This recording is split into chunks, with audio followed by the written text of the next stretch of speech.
হযরতে হাজী আমদাদুল্লাহ মুহাজির মক্কি নামাজ দাঁড়াইছেন, চোর আর ডাকাত গুলো ঘরে ঢুকলো, সব মাল গুছাইলো, নেওয়া যাওয়ার জন্য তারা রেডি হয়ে গেল। তারা সমস্ত মাল নিয়ে বাহির হয়ে গেল, চলে গেল।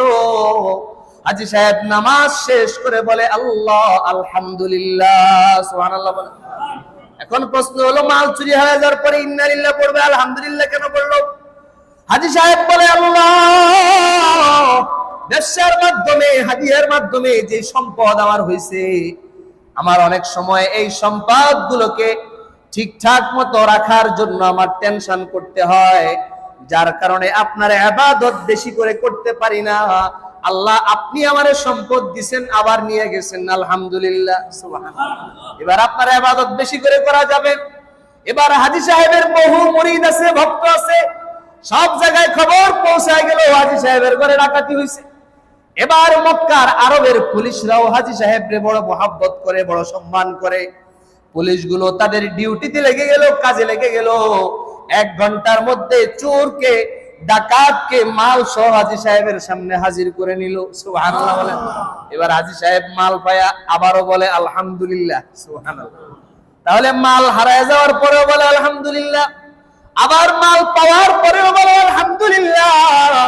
এবার আলহামদুলিল্লাহ বলে হাজী সাহেব আল্লাহর কাছে বলতেছে, আল্লাহ আপনি মহব্বত করে মাল দিছিলেন, আবার নিয়ে গেছেন, আবার আপনি মহব্বত করে সম্পদ দান করেছেন, আপনার মাল আপনি নিয়েছেন, আবার দিয়েছেন, আমার কোনো অভিযোগ নাই, আমার কোনো আফসোস নাই, আমি আপনার উপরে এই অবস্থাও খুশি হয়ে গেলাম, সুবহানাল্লাহ। তাহলে বিপদে পড়লেও আলহামদুলিল্লাহ এবং সুখে থাকলেও আলহামদুলিল্লাহ প্রশংসা করব, শুকরিয়া আদায় করব কার? আল্লাহ পাকের শুকরিয়া আদায় করলে আল্লাহ সম্পদ বাড়ায় দিবেন না কমায় দিবেন? আল্লাহ বলেন শুকরিয়া আদায় করো বান্দা, আমি আল্লাহ তোমার সম্পদ আরো বাড়ায় দিব। আল্লাহু আকবার বলেন। এজন্য আল্লাহর শুকরিয়া সদা সর্বদা করতে হবে। আগুন লাগে যদি দোকান পুড়ে যায়, মাল কমে যায়, আপনার ঘরে যদি চুরি হয়, ডাকাতি হয়, তাহলে মন খারাপ করার কিছু নাই। আল্লাহ বলেন তোমার উপরে যে বিপদই আসুক না কেন, মনে করো না যে এই বিপদটা মাত্র আসছে।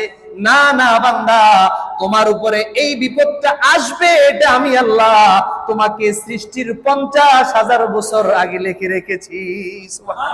তোমার উপরে বিপদটা আসবে, এটা আমি আল্লাহ আরো বহু আগে, দুনিয়া সৃষ্টির, তোমাকে সৃষ্টির 50,000 বছর আগে তোমার তাকদীরে, তোমার ভাগ্যে আমি আল্লাহ লিখে রেখেছি, যেটা আরশে আজিমের মধ্যে আছে, সুবহানাল্লাহ বলেন। লৌহে মাহফুজে যেটা লেখা আছে, তোমার তাকদীরে এই বিপদ আসবে। তুমি ক্যান্সারে আক্রান্ত হইয়া মারা যাইবা, তুমি ডায়াবেটিসে আক্রান্ত হইয়া ডায়াবেটিস নীল হইয়া হাই হইয়া তুমি মারা যাবা, তুমি হার্ট অ্যাটাক করে মারা যাবা, তুমি ব্রেইন স্ট্রোক করে মারা যাবা, তুমি মারাত্মক ব্যাধিতে আক্রান্ত হয়ে দুনিয়া ছেড়ে চলে যাবা।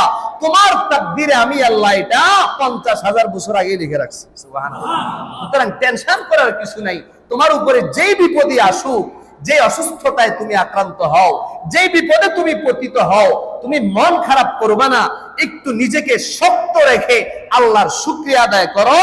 নামাজ এবং ধৈর্যের মাধ্যমে আমি আল্লাহর কাছে সাহায্য চাও। আমি ওয়াদা দিলাম তোমার নেয়ামত আমি আল্লাহ আগের চাইতে বাড়ায় দিব, সুবহানাল্লাহ। এই জন্য ধৈর্য ধরতে পারবো তো ইনশাআল্লাহ। অসুস্থ হলে ধৈর্য কেমন ধরবো? হযরত আইয়ুব আলাইহিস সালামের ঘটনা সবাই জানি। এর চাইতে বড় উদাহরণ আর কিছুই হতে পারে না। হযরত আইয়ুব আলাইহিস সালাম 18 বছর পর্যন্ত অসুস্থ ছিলেন। পুরা শরীরের মধ্যে পোকা ধরে গেছে, শুধু জিহ্বার মধ্যে ধরা নাই, ওই জিহ্বা দিয়ে আর অন্তর দিয়ে আল্লাহ পাকের জিকির করেছেন, সুবহানাল্লাহ। অসুস্থ ছিলেন 1 বছর 2 বছর না, কত বছর? 18 বছর। আমরা তো এর চাইতে কঠিন রোগে আক্রান্ত না। আমার অনেক ভাইয়েরা দাঁড়ায় থাকতে পারে না, বসে থাকতে পারে না, ব্যথা শরীরের মধ্যে বিভিন্ন রোগের কারণে যন্ত্রণা, এবং অনেক সময় হুজুরা সহ্য করতে পারি না, মুখ থেকে যেটা আসে সেটাই বলে, এমন এমন সময় আল্লাহর বিরুদ্ধে অভিযোগ করে, নাউজুবিল্লাহ বলেন না। আমার ভাইয়ারা, এটা থেকে শিক্ষা নেওয়া। হযরত আইয়ুব আলাইহিস সালাম 18 বছর পর্যন্ত পুরা শরীর পচে গেছে, আল্লাহ রাব্বুল আলামিনের বিরুদ্ধে 1 সেকেন্ডের জন্য কোনো অভিযোগ করেন নাই। আল্লাহু আকবার বলেন। এর চাইতে বড় শিক্ষা আর কিছু না। আল্লাহ রাব্বুল আলামিন তার সম্পদ নিয়ে গেলেন, তিনি অনেক সম্পদের মালিক ছিলেন। হযরতে আইয়ুব আলাইহিস সালাম, তার সম্পদের কোনো অভাব ছিল না, তার সন্তান সন্ততির অভাব ছিল না, তার রাজত্বের অভাব ছিল না, তার বহু সম্পত্তি ছিল। আল্লাহ অসুস্থতা দেওয়ার পরে তার সন্তানরা তার থেকে দূরে চলে গেছে, তার সম্পত্তি সব শেষ হয়ে গেছে, তার পরিবার পরিজন কেউ কাছে নাই, সব আল্লাহ নিয়ে গেছেন। তারপরেও আল্লাহর বিরুদ্ধে এক সেকেন্ডের জন্য অভিযোগ করেন নাই। সুবহানাল্লাহ বলবেন না? এটার চাইতে বড় শিক্ষার কিছু হতে পারে না। অসুস্থ হলেও আমরা ধৈর্য ধারণ করব এবং সাহায্য চাইব, শুকরিয়া আদায় করব, জিকির করব, ইবাদত করব। কার? আল্লাহ। গত সপ্তাহে বলেছি, যদি অসুস্থ হওয়ার পরে বিপদে পড়লে যদি আমরা ধৈর্য ধারণ করি, পুরস্কার দিবেন আল্লাহ পাক 6টা। কয়টা পুরস্কার? 4টা পুরস্কার সম্পর্কে আমরা হাদিসের আলোকে গত সপ্তাহে আলোচনা করেছি। এই সপ্তাহে বাকি 2টার আলোচনা।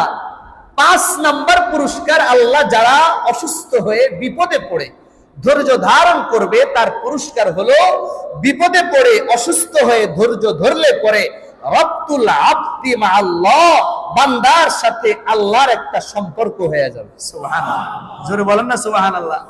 ধৈর্য ধরলে সম্পর্ক হবে কার সাথে? আল্লাহর সাথে সম্পর্ক। কারণ আপনি আল্লাহর দেওয়া একটা বিধানের উপরে, আল্লাহর দেওয়া একটা জিনিসের উপরে আপনি অভিযোগ করেন নাই, বরং আল্লাহর উপরে সন্তুষ্ট থেকেছেন।